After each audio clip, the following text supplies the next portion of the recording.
es solo el comienzo.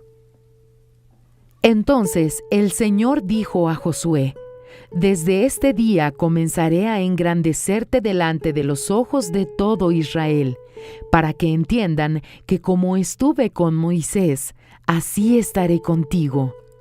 Josué capítulo 3, versículo 7. No era suficiente que Josué le dijera al pueblo que Dios estaba con él. El pueblo tendría que ver que Dios estaba con Josué. No es suficiente tener nombre de cristiano. Su vida tiene que mostrar a Jesús. Esa es la voluntad de Dios.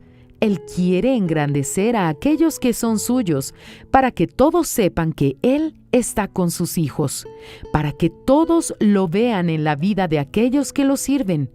Para que Dios comenzara a engrandecer a Josué, tuvo que creer que Dios estaba con él y actuar de acuerdo con esa fe.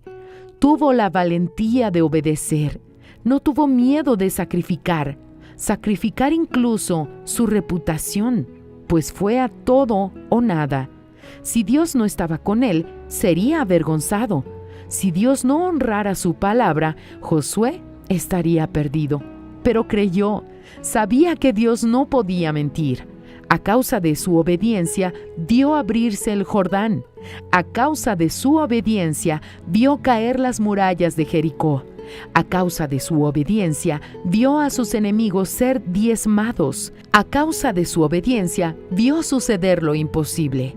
Aquello que la incredulidad de sus compañeros no dejó que él viera en la juventud, él lo vio 40 años después, cuando fue posible actuar de acuerdo con su fe.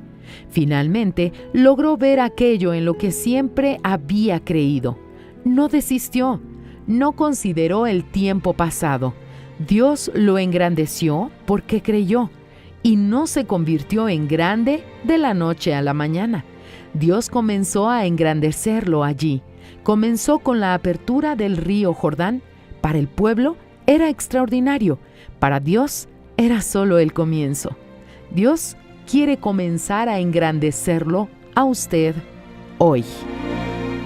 Fragmento del libro El pan nuestro para 365 días del obispo Edir Macedo.